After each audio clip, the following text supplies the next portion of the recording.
கல்கியோட கதை இது. பால ஜோசியர் அப்படிங்கிறது தான் அந்த கதை. 1940வது வருஷத்தில் இந்த கதையை கல்கி அவர்கள் எழுதியிருக்காங்க. ஒரு பிரசித்தி பெற்ற ஜோசியர் பட்டாபிராமன்.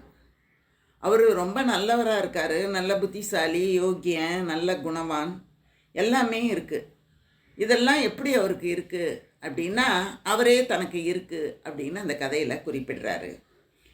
ஆனால் இந்த காலத்தில் நிறைய பேர் என்ன பண்ணுறாங்கன்னா, ஜோசியர் அப்படின்னு பேரை வச்சுக்கிட்டு ஊரெல்லாம் ஏமாற்றி பழைக்கிறாங்க. ஆனால் அந்த பட்டாபிராமனாகிய நான் இருக்கனே, இப்போ நான் தான் ஜோசியர்னு நீங்கள் நினச்சிக்கிட்டு இந்த கதையை கேளுங்க. நான் ஜோதிட சாஸ்திரத்தில் நிஜமாகவே என்னுடைய அறிவை ரொம்ப செலுத்தி பார்த்தேன்.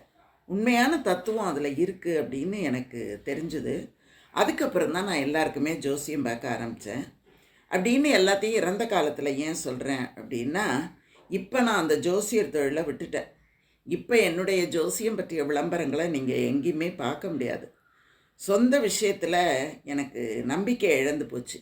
அதனால் நான் என்ன பண்ணேன், மற்றவங்க விஷயத்துலேயும் இந்த சாஸ்திரத்தை, இந்த ஜோதிட சாஸ்திரத்தை பயன்படுத்த விரும்பலை.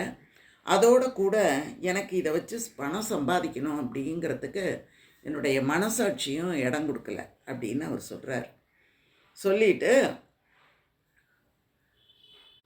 நான் பள்ளிக்கூடத்தில் படிக்கும்போதும் சரி, கல்லூரியில் படிக்கும்போதும் சரி, நல்ல மார்க் வாங்குவேன். பிஏ வகுப்பில் சேர்ந்தப்போ எனக்கு ஒரு பெரிய துக்கம் ஒன்று நடந்து போச்சு. எங்கள் அப்பா என்ன பண்ணிட்டாரு, திடீர்னு இறந்து போயிட்டார். அவர் தாலுக்காவில் குமாஸ்தா உத்தியோகத்தில் தான் இருந்தார். கொஞ்சம் சம்பளம் தான். எனக்கு சின்ன வயசில் அம்மா இல்லை அப்படிங்கிறதுனால அவர் என்ன பண்ணுறாரு, என்னை அம்மாவாகவும் அப்பாவாகவும் இருந்து தான் என்னை அவர் படிக்க வைக்கிறாரு.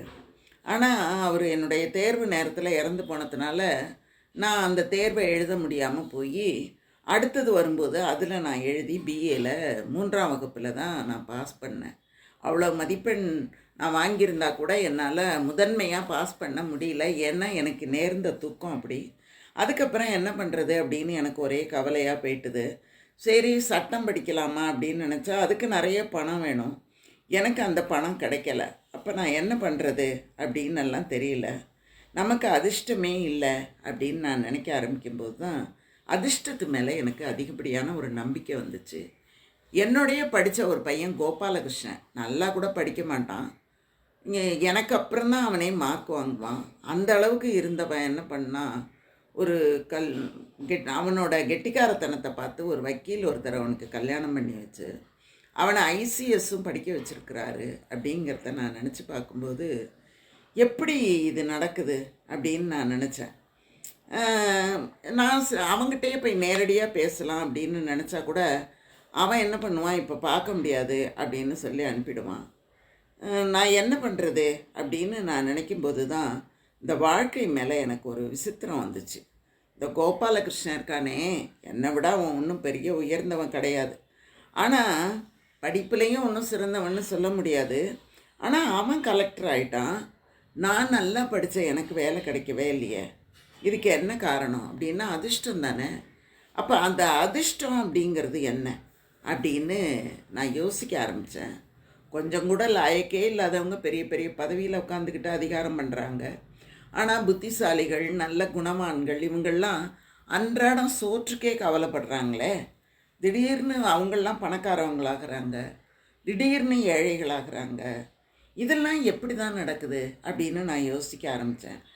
நான் உத்தியோகம் தேடி அலையும்போது இந்த மாதிரி விசித்திரங்களை எல்லாம் நிறைய பார்த்தேன். நம்ம சாமர்த்தியத்தாலையும் நம்ம முயற்சியாலையும் இந்த உலகத்தில் எதுவுமே நடக்க மாட்டேங்குது. மனுஷனுடைய காரியங்கள் எல்லாமே வேறு ஏதோ ஒரு சக்தி தான் நடத்துது அப்படிங்கிற உறுதி எனக்கு பலப்பட்டுச்சு. இந்த உலக வாழ்க்கையில் வெற்றி அடைஞ்சவங்க எல்லாரும் தங்களோட சாமர்த்தியத்தினால வெற்றி அடைஞ்சதாக நினைக்கிறாங்க. ஆனால் அப்படி கிடையவே கிடையாது. யாருமே அவங்க சாமர்த்தியத்தினாலேயோ இல்லை வேறு எதாலேயோ வெற்றி அடைவதும் இல்லை, தோல்வி அடைகிறதும் இல்லை அப்படிங்கிறது எனக்கு கொஞ்சம் புரிய தொடங்குச்சு. இது எல்லாம் ஏதாவது ஒரு குருட்டுத்தனமாக நடக்குதா, இல்லை ஏதாவது இதுக்குன்னு சில நியதிகள் இருக்கா? அதிர்ஷ்டம் அப்படிங்கிறது ஒரு குருட்டு அதிர்ஷ்டமா, இல்லை இதில் ஏதாவது காரியக்கிரமம் இருக்குமா? அப்படியெல்லாம் நான் யோசிக்க ஆரம்பித்தேன். அப்போ என்னோடய மனசு அடிக்கடி என்ன பண்ணுச்சு, மனுஷ வாழ்க்கையில் எல்லாமே முதல்லையே நியமித்தபடி தான் நடக்குது அப்படிங்கிற ஒரு நம்பிக்கை என்னோடய மனசில் ஆழமாக பதிய ஆரம்பிச்சது. அப்போ நான் என்ன பண்ணேன், சரி இந்த ஜோதிட சாஸ்திரம் என்ன தான் பண்ணுது, உண்மையாக தான் இருக்குமா அப்படின்னு நான் தெரிஞ்சுக்கணும் அப்படிங்கிறதுக்காக ஜோசிய புத்தகங்களை எல்லாம் வாங்கி படிக்க ஆரம்பித்தேன். ஆஹா, எப்பேற்பட்ட சாஸ்திரம் தெரியுமா அது! எவ்வளவு நுட்பமாக ஆராய்ச்சி பண்ணுறாங்க, எவ்வளவு அழகாக அந்த கணக்கை போடுறாங்க. இந்த பெரியவர்களோட அறிவை நினைக்கும்போது எனக்கு ரொம்ப ஆச்சரியமாக இருந்தது. ஜோதிட சாஸ்திரத்தில் கொஞ்ச நாளில் எனக்கு பயிற்சி ஏற்பட்டுட்டுது. அதுக்கப்புறம் நான் என்ன பண்ணேன், எனக்கு எப்போ நல்ல காலம் பிறக்கும் அப்படின்னு நான் ஆராய்ச்சி பண்ண ஆரம்பித்தேன். ஏன்னா அதுக்கப்புறம் நான் உத்தியோகம் தேடுறதே விட்டுட்டேன். ஒரு நாள் எனக்கு திடீர்னு ஒரு யோசனை தோணுச்சு.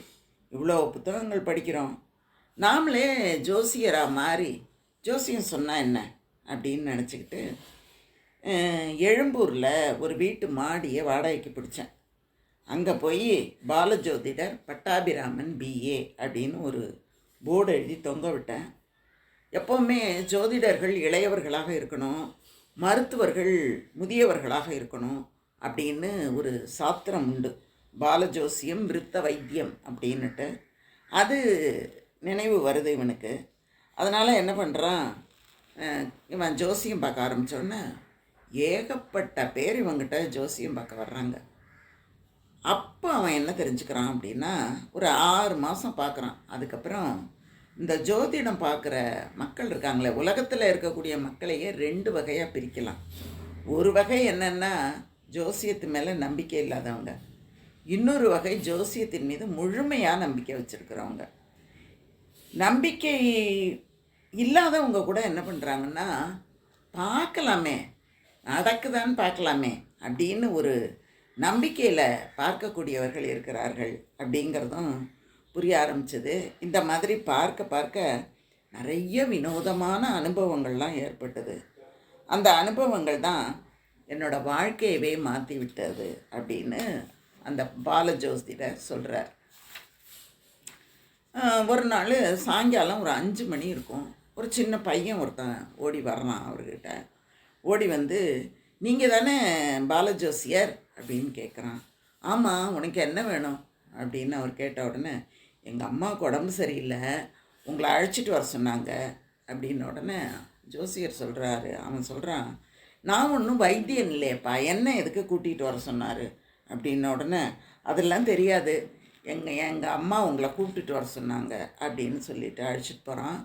போனால் ஒரு இடத்துல ஜன நடமாட்டம் அதிகம் இல்லவே, அந்த மாதிரி ஒரு இடத்துல ஒரு வீடு இருக்குது. ஒரு மதில் சுவரை தாண்டி உள்ளே போனோன்னா ஒரு சின்ன தோட்டம், அதுக்கு பின்னால் வீடு, வீட்டு வாசலில் ஒரு சின்ன தாழ்வாரம் இருக்குது. அங்கே போய் அவர் உட்காந்துக்கிறான் ஜோசியர். இங்கே பாரு சார், நான் போய் எங்கள் அம்மாக்கிட்ட சொல்லிட்டு வந்துடுறேன் அப்படின்னு சொல்லிவிட்டு அவன் ஓடி போகிறான். ஓடி போகும்போது அங்கே ஒரு இளம் பெண் ஒருத்தி வரான். வர்றவ அவனை பார்த்துட்டு, நீங்கள் தான் பாலஜோசியரா அப்படின்னோடனே, ஆமாம். பாலஜோசியர் அப்படின்னோடனே பச்சை குழந்தையாக இருப்பீங்களோ அப்படின்னு நினச்சேன்னு சொல்லிட்டு அவள் சிரிக்கிறாள். அவள் சிரித்த உடனே இவனுக்கும் சிரிப்பு தான் வருது. அவன் என்ன பண்ணுறான், அவனும் மெதுவாக வாயை முடிக்கிட்டு சிரித்த மாதிரி பார்க்குறான். அப்போ அவள் சொல்கிறா, எங்கள் அம்மாவுக்கு உடம்பு சரியில்லை, அவங்களுக்கு ரொம்ப மன வருத்தம் உண்டாகும்படியாக நீங்கள் ஜோசியத்தை பார்த்துட்டு எதையாவது சொல்லிவிடாதீங்க. எங்கள் அண்ணன் ஆகாச படையில் இருக்கான், அங்கே தான் அவன் சேர்ந்துட்டான், அங்கே தான் இருக்கான், அவனோட ஜாதகத்தை கொடுத்து தான் எங்கள் அம்மா ஜாதகம் பார்த்து சொல்லு அப்படின்னு சொல்லுவாங்க. நீங்கள் என்ன பண்ணுங்க, அவனுக்கு எந்த ஆபத்தும் இல்லை அப்படின்னு நீங்கள் சொல்லிடணும், தெரியுதா அப்படின்னு சொல்லிவிட்டு அவள் ஓடி போயிடுறா. அதுக்குள்ளே பையன் வந்து, வாங்க உங்களை அம்மா கூப்பிட்டாங்க அப்படின்னு சொன்ன உடனே இந்த பாலஜோசியர் உள்ளே போகிறாரு. அங்கே ஒரு அம்மா ஒரு நாடாக்கட்டில் படுத்து கிடக்குறாங்க. ஒரு 50 வயசு இருக்கும். உடனே இவங்க நான் பார்த்த உடனே எழுந்து உட்காடுறாங்க. அப்போ இவன் பக்கத்தில் போய் சொல்கிறான், நீங்கள் ஏம்மா எழுந்திருக்கிறீங்க, படுத்துருங்களேன் அப்படின்னோடனே, பரவாயில்ல நீங்கள் உட்காருங்க அப்படின்னு சொல்லிட்டு ஒரு ஜாதகத்தை கொடுத்து பார்த்து சொல்லுங்க அப்படின்னு சொல்கிறாரு. சொல்லும்போதே அங்கே வெளிச்சம் சரியாக இல்லை, அதனால் பாலா போய் ஹரிக்கன் விளக்கு ஏற்றி எடுத்துகிட்டு வா அப்படின்னு சொன்ன உடனே தான் பார்க்குறான், அங்கே வந்து மின்சார விளக்கு ஒன்று கூட இல்லை. அப்போ அந்த அம்மா சொல்கிறாங்க, நாங்கள் இந்த வீட்டுக்காரங்கிட்ட எவ்வளோ சொல்கிறோம், ஆனால் போட்டு கொடுக்க மாட்டேங்கிறான் அப்படின்ன உடனே பரவாயில்ல பரவாயில்ல அப்படின்னு சொல்லிட்டு அந்த ஹரிக்கன் விளக்கையே கையில் வச்சுக்கிட்டு ஜாதகம் பார்க்க ஆரம்பிக்கிறான். அந்த ஜாதகத்தில் ஒன்றும் பிரமாதமாக எதுவுமே இல்லை, சொல்கிற மாதிரி ஒன்றும் பெரிய விஷயங்கள்லாம் எதுவுமே இல்லை. உடனே என்ன பண்ணுறான், ஒன்றுமே இல்லைன்னு எப்படி சொல்கிறது, அது ஜாதக ரீதிப்படி சொல்ல முடியாதுல்ல. அப்போ இவன் சொல்கிறதில்ல அந்த அம்மாவுக்கு நம்பிக்கை வராதில்ல. அதனால் இவன் என்ன சொல்கிறான், ரொம்ப உயர்ந்த ஜாதகம்தான், இந்த மாதிரி ஜாதகத்தை சாதாரணமாக பார்க்க முடியாது, இந்த வருஷத்தில் ஒரு கண்டம் இருக்குது, அதனால் ஒன்றும் பெரிய ஆபத்து இல்லை, மற்ற சுபகிரகங்கள்லாம் நல்ல பிரமாதமாக இருக்குது அப்படின்னு சொல்கிறான். இன்னொன்று அந்த அம்மா என்ன பண்ணுறாங்க, அப்படியே பார்க்குறாங்க. அவங்க அந்த அம்மா முகத்தில் சிரிப்பை இவன் பார்க்குறான். அப்போ அவள் சொல்கிறா, இப்படி தான் நீங்கள் எல்லாரோட ஜாதகத்தையும் பார்த்து சொல்கிறீங்களா அப்படின்னு கேட்ட உடனே இவன் என்ன சொல்கிறதுன்னு தெரியல, ஏதோ அப்படி மழுப்புறான். உடனே அந்த அம்மா கேட்குறாங்க, நீங்கள் வாசலில் வரும்போதே பத்மா வேகமாக ஓடி வந்தால, அப்போ அவள் ஏதாவது உங்கள்கிட்ட சொல்லியிருப்பா, சொன்னாளா அப்படின்ட்டு, பத்மா இங்கே பா அப்படின்னோடனே அவள் வர்றா. இப்போ உனக்கு என்ன வயசாகுது அப்படின்ன உடனே அவள் பேசாமல் இருக்கா. 17 வயசு, எனக்கு 52 வயசாகுது, உன்னை விட எனக்கு 35 வயசு அதிகம், நீ என்னை விட பெரிய சமத்துன்னு நினச்சிக்கிட்டு அவர்கிட்ட போய் எதேதோ சொல்லிட்டு வர அப்படின்னு சொன்ன உடனே அதுக்கப்புறம் சொல்கிறா, இந்த பாரு அவர் மேலே ஒன்றும் தப்பு கிடையாது, சாமர்த்தியமாக பொய் சொல்ல பார்த்தாரு, ஆனால் ஜாதகமே வேறு இருந்தால் அவர் என்ன பண்ண முடியும், நீ உங்கள் அண்ணனோட ஜாதகத்தை நான் காட்டுவேன்னு தான் நினச்ச, இது உங்கள் அண்ணனோட ஜாதகம் இல்லை, உனக்கு வந்திருக்கிற ஒரு வரனோட ஜாதகம்தான் இது அப்படின்னு சொன்ன உடனே ஜோசியருக்கே தூக்கி வாரி போடுது. அடாடா என்னது இது அப்படின்னு நினச்சிக்கிறா. அதுக்கப்புறம் சரி நானும் ஏமாந்து போயிட்டேன், உங்களையும் ஏமாற்ற பார்த்தேன், என்னை மன்னிச்சுக்கங்க அப்படின்னு அந்த ஜோசியர் சொல்கிறாரு. சரி சரி இப்போ சரியாக பார்த்து சொல்லுங்க அப்படின்னு சொன்ன உடனே சரி அப்படின்னு சொல்கிறாரு. அப்போவே அந்த ஜோசியர்கிட்ட அந்த அம்மா சொல்கிறாங்க, இவங்க அப்பா போய் சேர்ந்துட்டாரு, என்னோடய பையன்க 2 பேரும் இதுக்கு போயிட்டாங்க, ஒருத்தன் இது ஆகாச படைக்கு போயிட்டான், இன்னொருத்தனும் போயிட்டான், இந்த பொண்ணுக்கு ஒரு வரன் பார்த்து கல்யாணம் பண்ணி வைக்கிறதுக்கு பெரியவங்கன்னு இல்லை, நான் தான் பண்ண வேண்டியதாக இருக்குது, அதனால தான் நான் தேடிக்கிட்டு இருக்கேன் அப்படின்னு சொல்கிறா. உடனே ஜோசியர் சரி சரி பரவாயில்லம்மா கவலைப்படாதீங்க, நம்ம பார்க்கலாம், நல்ல ஜாதகமாக பார்க்கலாம், கல்யாணம் பண்ணலாம் அப்படின்னு சொல்லிட்டு அவன் கிளம்புறான். அதுக்கப்புறம் அந்த பாலஜோசியர் போய் அந்த குடும்பத்தை பற்றி அங்கங்கே கேட்டு விசாரிச்சுக்கிறான். இப்போ அந்த குடும்பத்தை பற்றி எல்லாம் சொல்கிறாங்க. இந்த மாதிரி அந்த அம்மா தனியாக தான் இருக்காங்க, அவங்க கணவர் இறந்து போயிட்டாரு, அவங்களுக்கு 2 பையன் ஒரு பொண்ணு, பையன்க 2 பேரும் பிஏ படிச்சுட்டாங்க, படித்து பாஸ் பண்ணி ஒருத்தன் ஆகாச விமானம் கற்றுக்கிட்டு அவன் பைலட் வேலையில் இருக்கான், இன்னொருத்தன் இவன் ஒரு அமெரிக்க வியாபார கம்பெனியில் ட்ராவலிங் ஏஜெண்ட்டாக இருக்கான், ஒருத்தன் பேர் ராமசாமி, பைலட்டாக இருக்கிறவன் பேர் ராமசாமி, இந்த அமெரிக்க கம்பெனியில் ட்ராவலிங் ஏஜெண்ட்டாக இருக்கிறவன் பேர் கிருஷ்ணசாமி அப்படிங்கிற செய்தி எல்லாத்தையும் அவன் அக்கம் பக்கம் இருக்கிறவங்கக்கிட்ட விசாரித்து தெரிஞ்சுக்கிறான். அடுத்த நாள் மறுபடியும் அந்த ஜோசியரை கூப்பிட்டு அனுப்புகிறாங்க அந்த அம்மா. இவனும் அங்கே போகிறான். போன உடனே உங்கள் பிள்ளைகளின் ஜாதகத்தை காட்டுறதா சொன்னீங்களேம்மா, இப்போ காட்டுங்க பார்க்கலாம் அப்படின்னு சொன்ன உடனே அந்த அம்மா என்ன பண்ணுறாங்க, ஒரு கைப்பெட்டியை திறந்து ஒரு ஜாதகத்தை எடுத்து கொடுக்குறாங்க. ஜாதகத்தை வாங்கி பார்க்குறான் அந்த ஜோசியன். பார்த்தா 20 வயசில் பிரகாசமாக இருக்குது அந்த ஜாதகம். ஆனால் 22வது வயசில் திடீர்னு அந்த பிரகாசம் மங்கி போயிடுது. இவனுக்கு என்ன பண்ணுறது அப்படின்னு தெரியலை, அந்த அம்மாக்கிட்ட எப்படி சொல்கிறது அப்படின்னு தெரியலை. அப்படியே அவரை பார்த்துட்டு, இது என்ன ஆகாசப்படையில் இருக்கிற பையனோட ஜாதகம் தானே அப்படின்னோடனே, ஆமாம் பாருங்க அப்படின்னோடனே உடனே இவன் சொல்கிறான், ஜாதகம் பார்க்குறதுக்கு நல்லதாக இருக்குது, ஆனால் பாருங்கள் ஒரு கண்டம் பலமாக இருக்குது, ஆனால் ஒன்றும் பயப்பட வேண்டாம், ஆயுள்காரகன் நல்ல இடத்துல இருக்கான்ல அப்படின்னு சொன்ன உடனே அது எப்படி அப்படின்னு கேட்குறாங்க. இவன் என்னென்னமோ பதில் சொல்கிறான், சமாளிக்கிறான், எல்லாத்தையும் அப்படியே சமாளிச்சுட்டு இவன் சொல்கிறான், ஜோதிடம் ஒரு பெரிய சமுத்திரம்மா, ஒரு வினாடியை 9 அம்சமாக பிரிக்கணும், ஒவ்வொரு அம்சத்துக்கும் ஒரு ஒரு தனித்தனி பலன் உண்டு. அதெல்லாம் பிறந்த வேலையை நிர்ணயித்து தான் ஜாதகமே கணிக்கணும். ஆனால் இப்போல்லாம் யாருமா அந்த மாதிரி கணிக்கிறாங்க? ஆமாம், உங்களுக்கு இன்னொரு பையன் இருக்காருன்னு சொன்னீங்கள்ல, அந்த ஜாதகத்தை கொடுங்க, அதை பார்க்கலாம் அப்படின்ன உடனே அந்த அம்மா சொல்கிறாங்க, இன்னொரு பையனும் இவனும் ரெட்டை பிள்ளைங்க தான். ஒருத்தன் பேர் ராமு, ஒருத்தன் பேர் கிருஷ்ணன், 2 பேரும் ரெட்டை பிள்ளைங்க தான். இவனுக்கு பார்க்குற ஜாதகம் தான் அவனுக்கும் அப்படின்னு சொன்னோடனே ஜோசியர் சொல்கிறாரு, பார்த்தீங்களாம்மா, இதில் இருந்தே தெரியுதா இந்த ஜோசிய ஆராய்ச்சியெல்லாம் எவ்வளோ அறக்குறைன்னு. 2 பேருக்கும் ஒரே ஜாதகம். ஆனால் பாருங்கள், ஒவ்வொருத்தர் ஒவ்வொரு போக்கில் இருக்காங்க. ஒருத்தன் யுத்த காலத்துக்கு போகிறான், இன்னொருத்தன் வேறு ஒரு கம்பெனியில் இருக்கான், சௌக்கியமாக இருக்கான். அப்போ நீங்கள் இந்த ஜாதகத்தை பற்றி என்னன்னு சொல்கிறது? இதெல்லாம் சும்மாதாம்மா அப்படின்னு அவன் சொல்கிறான். சொன்ன உடனே அதுக்குள்ளே அந்த கிருஷ்ணசாமி வந்துடுறான். அம்மா அண்ணன் வர்றேன் அப்படின்னு சொல்லிகிட்டு இருக்கும்போதே இந்த அம்மா வாப்பா அப்படின்னு அந்த கிருஷ்ணசாமியை கூப்பிட்றாங்க. கூப்பிட்டுட்டு, ஏம்மா இன்னும் உடம்பு சரியாகலையா, டாக்டர்கிட்ட போகலையா அப்படின்னு கேட்டுக்கிட்டே, இது யார் இந்த ஆள் அப்படின்னு கேட்குறான். உடனே அவங்க சொல்கிறாங்க, ஆமாம்ப்பா கிருஷ்ணா, இவர் தான் ஜோசியர், பாலஜோசியர் பட்டாபிராமன் பிஏன்னு பேர் இவருக்கு. நம்ம கூட அன்றைக்கி இப்போ விளம்பரத்தில் பார்த்தோமே, அதனால தான் அவரை கூப்பிட்டு ஜோசியம் பார்க்கலாம் அப்படின்ட்டு கூப்பிட்டேன் அப்படின்னு சொன்னோன்னே கிருஷ்ணசாமி அந்த பாலஜோசியரை பார்த்து சொல்கிறான், ஏன் சார் உங்களுக்கு வேறு வேலையே கிடையாதா, எப்படி ஜோசியத்துக்குள்ளே பூந்தீங்க அப்படின்னு கேட்ட உடனே அவன் சொல்கிறான், அவனுக்கு ஆனால் கோபந்தான் வருது, ஆனாலும் சொல்கிறான், ஏதோ நான் ஒன்றும் தொழில் கிடைக்கலன்னு இந்த ஜோசியர் தொழில் ஆரம்பித்தேன் அப்படின்னு சொல்கிறான். அதுக்கப்புறம் அப்படியே தொடர்ந்து அவங்க ஏதேதோ செய்திகள்லாம் பேசிக்கிட்டே இருக்காங்க. அதுக்கப்புறம் ஜோசியர் அவனோட வீட்டுக்கு வந்துடுறாரு. ஆனால் தூக்கம் வரவே இல்லை, அப்படியே யோசிச்சுக்கிட்டே இருக்கார், அந்த குடும்பத்தை பற்றி யோசிச்சுக்கிட்டே இருக்கார், ஒவ்வொருத்தரை பற்றியும் யோசிச்சுக்கிட்டே இருக்கார்.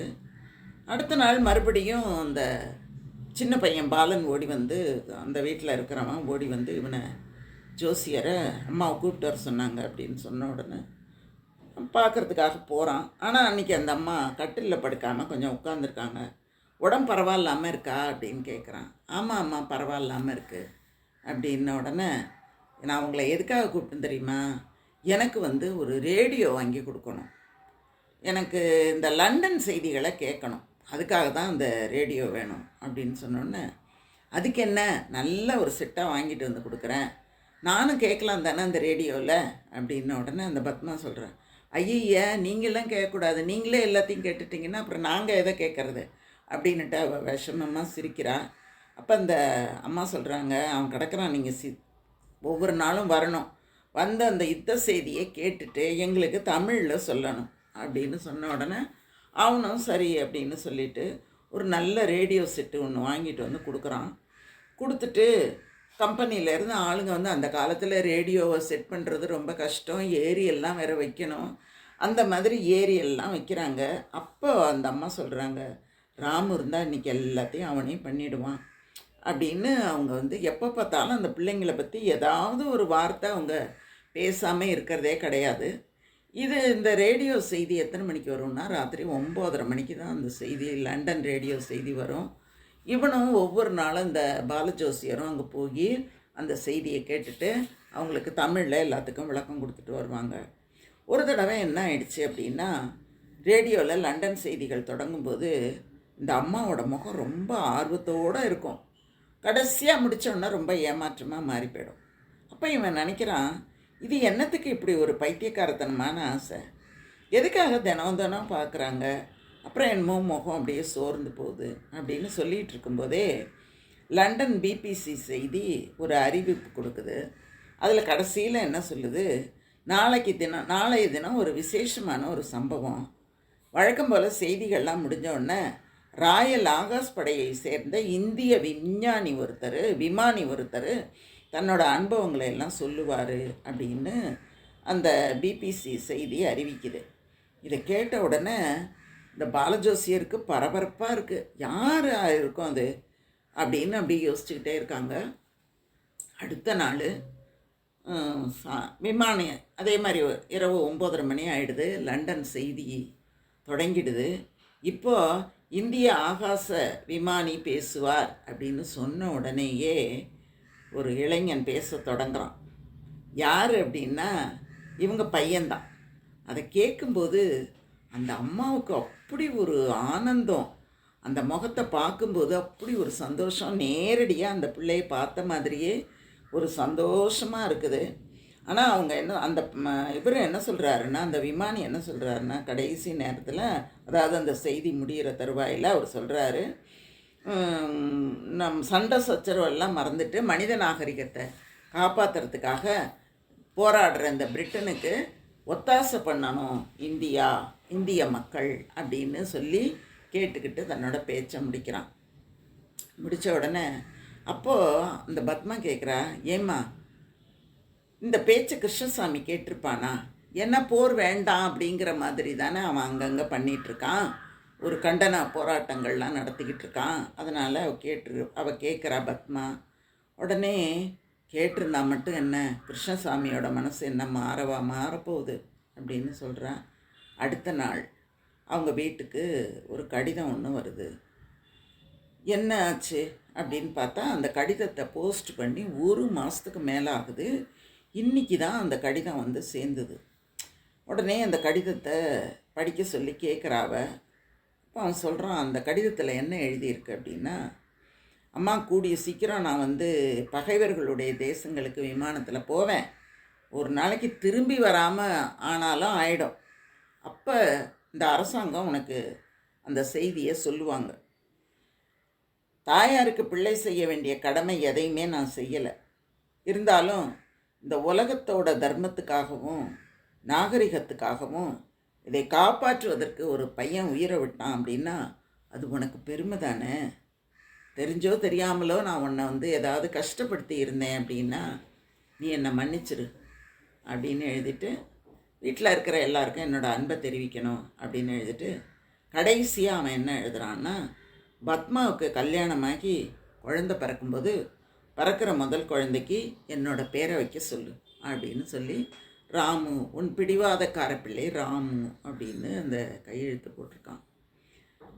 அதை பார்க்கும்போது அவளுக்கு, அவங்க அம்மாவுக்கு கண்களில் அப்படியே கண்ணீர் வடியுது. ஏன்னா அவன் இறந்து போகிற மாதிரி எல்லாம் குறிப்பிட்டிருக்கானே, அதனால் அப்படியே வடியுது. உடனே அவள் என்ன பண்ணுறா, ஜோசியரை பார்த்து, ஜோசியரே இவன் இந்த மாதிரி வேற கடிதம் எழுதியிருக்கான், அதனால் நீங்கள் என்ன பண்ணுங்க, இன்னும் கொஞ்சம் வரன்கள் ஜாதகம்லாம் வந்திருக்கு, கொஞ்சம் பார்க்குறீங்களா? பத்மாவுக்கு கல்யாணத்தை முடிச்சிட்டேன்னா என்னோடய மனசில் இருக்கிற பெரிய பாரம் இறங்கிடும் அப்படின்னு சொல்கிறா. சொன்னோன்னா அவன் சொல்கிறான், அந்த பாலஜோசியன், அம்மா நான் ஒரு சமாச்சாரம் உங்களுக்கு சொல்லட்டுமா அப்படின்னோடனே அந்த அம்மா அப்படியே அவனை பார்க்குறாங்க, என்ன தான் இவன் சொல்ல போகிறான் அப்படின்னு. வேறு ஜாதகங்கள்லாம் எதுக்குமா பார்க்குறீங்க, பேசாமல் நானே பத்மாவை கல்யாணம் பண்ணிக்கிறேனே, உங்களுக்கெல்லாம் சம்மதமானு சொல்லுங்கள் அப்படின்னு கேட்ட உடனே அந்த அம்மாவோட முகத்தில் ஒரு பெரிய மலர்ச்சி. ஏன்னா இவனை அந்த அம்மா அவ்வளோ நம்புகிறாங்க. உடனே அவங்க கேட்குறாங்க, எனக்கு சம்மதம் தான்ப்பா, ஆனால் உனக்கு சொந்தக்காரவங்களாம் இருப்பாங்கள்ல, உனக்கு உங்கள் வீட்டில் பெரியவங்களாம் இருப்பாங்கள்ல, அவங்களுக்கெல்லாம் சம்மதமானு கேட்க வேண்டாமா அப்படின்னு கேட்ட உடனே அப்போ பாலஜோசியம் சொல்கிறான், அம்மா எனக்கு யாருமே கிடையாது, நீங்கள் தான். எனக்கு தாயும் தகப்பனுமா இருந்தால் எங்கள் அப்பா போயிட்டாங்க, அதுக்கப்புறம் எனக்கு உறவுன்னு சொல்லிக்கிறதுக்கு பெருசாக யாரும் இல்லை, அதனால் நீங்கள் தான் எனக்கு எல்லாமே அப்படின்னு சொல்கிறான். அப்படின்னா நீயே போய் பத்மாவை போய் கேட்டுறேன், இப்பெல்லாம் அவங்கவுங்களே கேட்குறதுங்கிறது தானே வழக்கத்தில் இருக்குது அப்படின்னு அந்த அம்மா சொல்கிறாங்க. உடனே இவன் சொல்கிறான், ஐயோ எனக்கு அந்த அளவுக்கெல்லாம் நாகரிகம் பத்தாதும்மா, நீங்கள் தான் கேட்டு சொல்லணும் அப்படின்னு சொல்லிட்டு போயிடுறான். திருப்பி ஒரு 2-3 நாள் ஆகிடுது. அடுத்த நாள் அந்த அம்மா வர சொன்னாங்கன்னு சொல்லி கேள்விப்பட்டு அவங்க போனால் கிருஷ்ணசாமி உட்காந்துருக்காங்க. உட்காந்துருந்தோடனே அந்த அம்மா சொல்கிறாங்க, கிருஷ்ணசாமிகிட்ட தான் நான் இந்த மாதிரி இந்த விஷயத்த சொன்னேன், பத்மாவை நீங்களே கல்யாணம் பண்ணிக்கிறீங்களா அப்படின்னு அந்த செய்தி, அதை பற்றி பேசினது எல்லாத்தையும் கேட்டேன். அவனுக்கு பூரண சம்மதம் அப்படின்னு சொன்னான். அப்படிங்கும்போதே கிருஷ்ணசாமி கேட்குறாரு, பத்மாவுக்கு தகுந்த வரனா அப்படின்னு கேட்டால், அவளுக்கு தகுந்த வரன்னு யாரும் கிடைக்க போகிறதே கிடையாது, யார் வர்றாங்களோ அவங்க கழுத்தில் கட்டி விட்டுரு அப்படின்னு சொன்னேன்.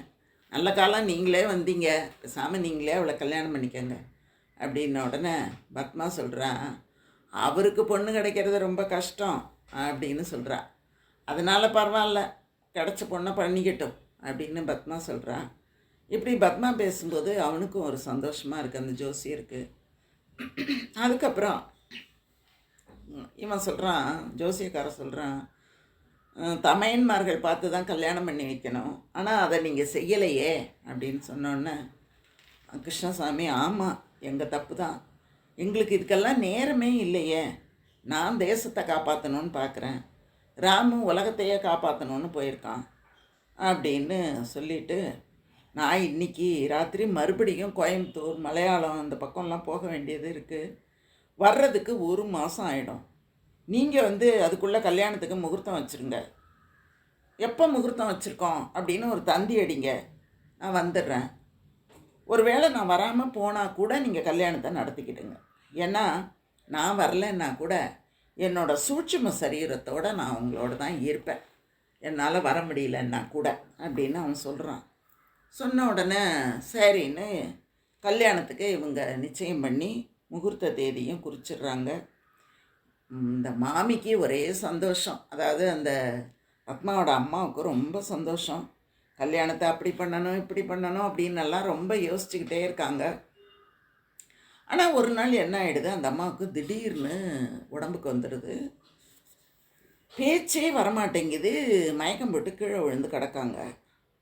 என்ன ஆச்சு அப்படின்னுட்டு அவங்கள தூக்கி போட்டு அவங்களுக்கு வேணுங்கிற எல்லாம் செஞ்சுட்டு தேத்திட்டு இந்த ஜோசியர் கேட்குறாரு, என்ன ஆச்சு உங்களுக்கு, ஏன் இப்படி நல்லா கல்யாணத்துக்கான வேலைகள்லாம் பண்ணிக்கிட்டு சந்தோஷமாக தானே இருந்தீங்க, திடீர்னு என்ன ஆச்சு அப்படின்னு கேட்கும்போது, என்னன்னே தெரியல, என்னோடய உடம்புல ஒரு அதிர்ச்சி ஏற்பட்டது, நெஞ்செல்லாம் அடைச்ச மாதிரி ஆயிட்டு, அதுக்கப்புறம் ஒன்றுமே தெரியல, எனக்கு உடம்பு என்னமோ செய்யுது, நெஞ்செல்லாம் படபட படப்படன்னு அடிச்சுக்குது, என்ன பண்ணுவேன் ஒன்றுமே புரியலையே அப்படின்னு அந்த அம்மா சொல்கிறாங்க.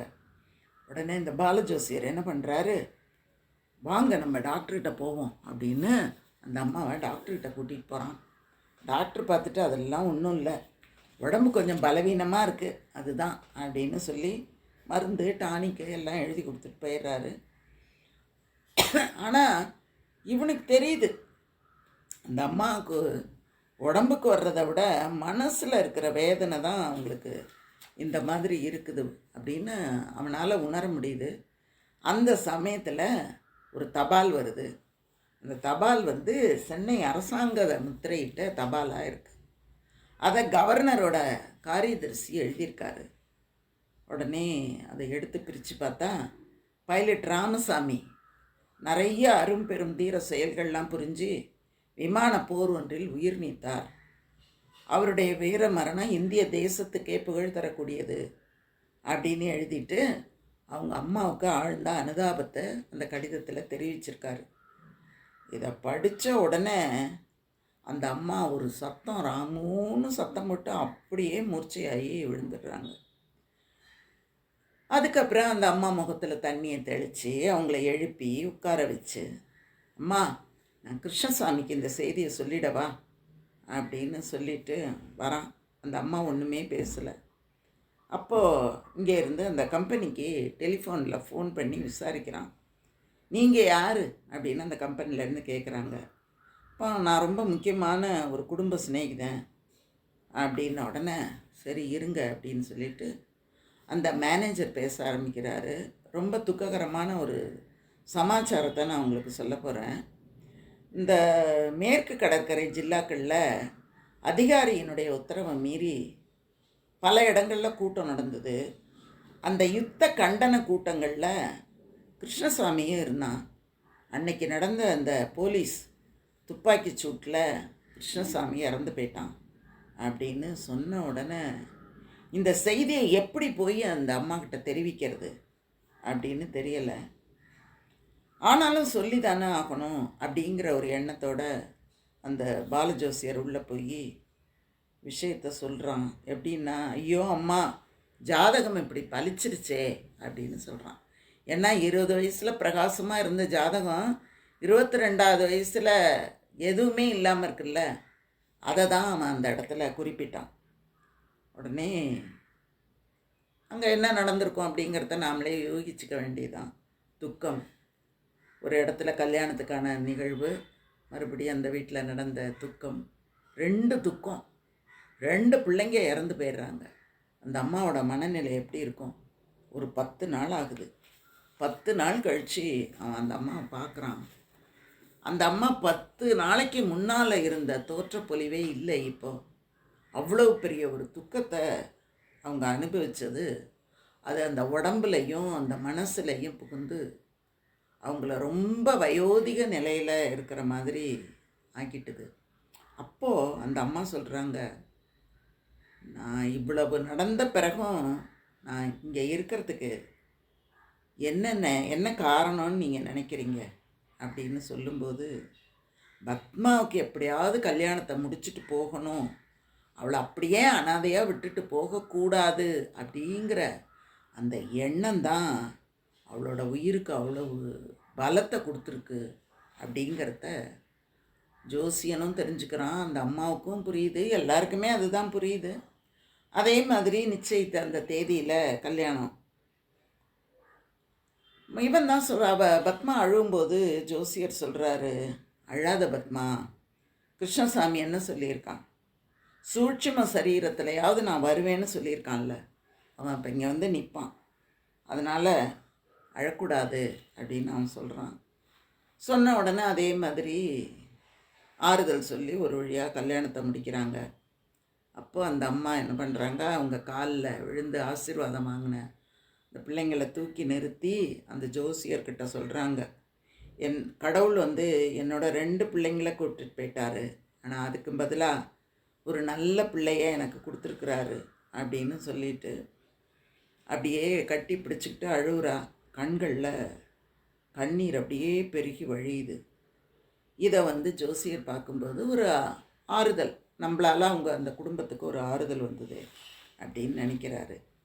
அதுக்கப்புறம் இந்த ஜோசியத்தில் நம்பிக்கை போயிடுச்சு அவருக்கு. ஏன் நம்பிக்கை போச்சு அப்படின்னா, எல்லாமே இப்போ நாங்கள் ஜோசியத்தையோ ஜாதகத்தையோ நம்புறதே கிடையாது, பகவானை மட்டும்தான் நம்புகிறோம். எங்களுடைய நம்பிக்கை பகவான் மேலே மட்டும்தான் இருக்குது. பகவானின் சித்தத்துப்படி நடக்கிறது எல்லாமே நல்லது அப்படின்னு நம்பிக்கிட்டு இருக்கோம். வாழ்க்கையில் பெரிய பெரிய துன்பங்களை கடக்கிறதுக்கு அந்த நம்பிக்கை தான் எங்களுக்கு காரணமாக இருக்கிறது அப்படின்னு சொல்லி அந்த பாலஜோதிடர் அந்த முடிக்கிற மாதிரி கல்கி இந்த கதையை முடிச்சிருக்கிறாரு. மிக அற்புதமான கதை. இந்த ஜோசியத்தினால் நிறைய பேர் அதை உண்மையாக இருக்கட்டும், இருக்காமல் கூட போகட்டும், எல்லாமே முழுமையாக உண்மையாக இருக்கும் அப்படிங்கிறது கிடையாது. அதையும் தாண்டி ஒரு சக்தி நம்மை இயக்கி கொண்டிருக்கிறது. அது நமக்கு என்ன தர வேண்டும் என்பதை அறிந்து நமக்கு கொடுக்கும்.